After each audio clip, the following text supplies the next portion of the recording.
आज मु आपनको सहित शेयर करी आम ओडिशा फेमस माछ बेसर रेसिपी। ताहले चलतु स्टार्ट करबा आजिर रेसिपी।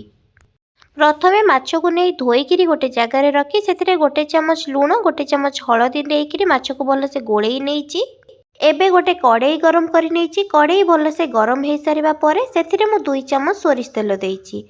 तेल आमर भलसे गरम हो सारा पर एबे प्रथम गोलैकी रखिथिबा माछ को कड़ई रे देकरी भाजी नहीं। एबे गोटे साइड रो माछ हेइजिबा पर मु तार आर साइड माछ ओल्टेई नहीं भाजीबा पई। मु एठारे माछ बेसर बनेबा पई मु एठारे माछ पानी आखिया माछ नहीं। आपण अलगा को भी माछ नहीं पारिबे एवं एई प्रोसेस रे बनै पारिबे। आपण छोट माछ हेउ किंबा बड़ माछ कटा माछ जहाँ भी नहीं पारिबे एवं एई प्रोसेस रे मध्ये बनै पारिबे। वीडियोटी को आरंभ रु शेष पर्यंत देखंतु। जदि भल लगिबो ताहले लाइक सहित शेयर करनेबे। आउ जदि मो चैनल रे नुआ थिबे ताहले सब्सक्राइब करनेबे। सब्सक्राइब करबा सहित पाखरे थिबा छोटो बेल आइकन को क्लिक कर देबे जहा द्वारा मु नेक्स्ट जहाँ भी वीडियो अपलोड करिबी ताहार नोटिफिकेशन आपणको फोन को आसी जिवो एवं आपण जाई वीडियोटी को देखि परिबे। माछ भजा हेउथिबा टाइम रे मु आर साइड रे गोटे बड़ साइज रो पियाज को नेइछि। पियाज को नेइकरी छोटो छोटो चुना चुना करी काटी रखि नउछि। आपण जेतिकी माछ नैथिबे सेही हिसाब रे पियाज नै परिबे कम अधिका करिकरी। आ जदि चाहिबे गोटे बड़ साइज रो पियाज बदल रे दुईटी मीडियम साइज रो पियाज मध्ये नै परिबे। नेइकरी छोटो छोटो गुंड गुंड करिकरी काटी नेबे। पियाज को मु एठारे गुंड गुंड करी काटी नबा परे एबे मु गोटे मिक्सर नैछि। से मिक्सर रे 5 ରୁ 6टी लंका देइछि। आपण राग जेतिकी नेबे सेही हिसाब रे अधिका कम करी लंका नहीं पारिबे। ता संगरे रसुण 10 ରୁ 12टी रसुण एवं गोटे खंड अदा देइछि। आपण जदि चाहिबे अदा दे न देले मध्ये चलिबो।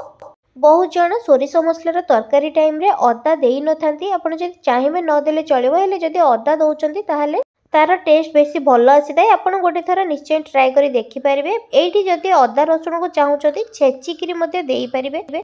मु एटारे मिक्सर रे देकरी बाटी नेइछि। हेले बेसी चिकन करी बाटीनी खद खदटा करी रखिछि। एबे दुईटी छोट टमाटो नेकी काटी नेइछि। आपण जदि चाहिबे छोट टमाटो जगह रे गोटे बड़ टमाटो मध्ये नेई पारिबे।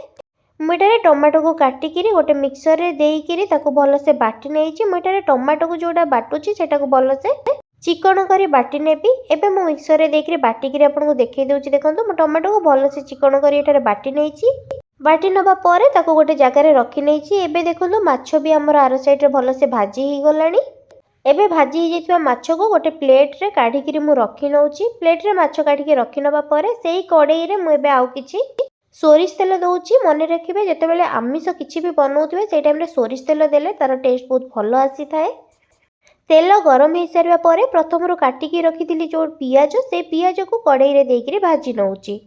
पियाज मेठारे टिके गोल्डन कलर हो जावा पर्यंत पियाज को भाजी नेबे। पियाज रो टिके कलर चेंज हो जावा पर जेतेबेले देखिबे पियाज रो कलर टिके चेंज हेइकिरी गोल्डन कलर हे गलानी। से टाइम रे अदा रसुण रो बाटी थिबा अदा रसुण को देई परिबे।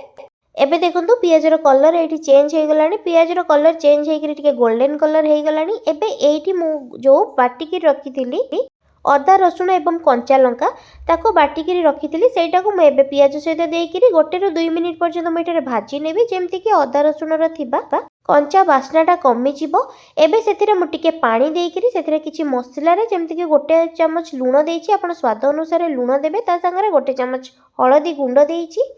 हळदी गुंड संगे मु 1 चामच एटारे दालचीनी गुंड देइछि। आपण जदि चाहिबे दालचीनी गुंड स्किप करि परिबे। किंतु जदि दालचीनी रो गुंड दउचंती तरकारी टेस्ट बहुत भलो आसीबो। ता संगरे एबे बाटिकी रखिथिबा टमाटो को मु देइकिरी 10 ରୁ 12 मिनिट पर्यंत गैस को स्लो फ्लेम रे रखिकिरी मसला को मेठारे कसी नेबी। मझिरे मझिरे गोळेई नउथिबे जेमती मसलाटा कड़ाई रे लागी न जिबा सहित मसलाटा पोड़ी भी न जिवो। सेही हिसाब रे टिके मझिरे मझिरे गोळेई नउथिबे। मसलाटा 10 ରୁ 15 मिनिट मोर कसी जिबा परे पानी देइकिरी किछि टाइम पय फुटीबा पय छाडी देइथिली। जेतेबेले तरकारीटा फुटी गला किछि टाइम परे मु बाटिकी रखिथिली आगरु सोरिष मसला देइकिरी आउ किछि टाइम पर्यंत तरकारी को मेठारे फुटीबा पय छाडी देइछि। 5 ରୁ 7 मिनिट पर्यंत आपण तरकारी को फुटीबा पय गैस को हाई फ्लेम रे रखिकिरी छाडी देबे। तरकारी फुटी जिबा परे एबे प्रथम रो भाजी की रखिथिबा माछ को तरकारी रे देइकिरी आउ 2 ରୁ 3 मिनिट पर्यंत फुटीबा पय मु छाडी देइछि। एबे तरकारी रे माछ देइ सारिबा परे मु एठारे गोटे खंड आंबुल देइछि। आपण जदि खट्टा बेसी पय चाहिबे ताले अधिका मध्ये आंबुल देइ परिबे। आंबुल देई सारी 2 ରୁ 3 मिनिट पर्यंत तरकारी को मैं फुटिबा पई छाड़ी देइछि। एबे हमर सोरिष देइकिरी माछ तरकारी रेडी हे गलानी। आपण माने भी एही प्रोसेस रे बनांतु। केमती लागुछि मते मो सहित कमेंट सेक्शन रे शेयर करबे। रहूछि नमस्कार, धन्यवाद।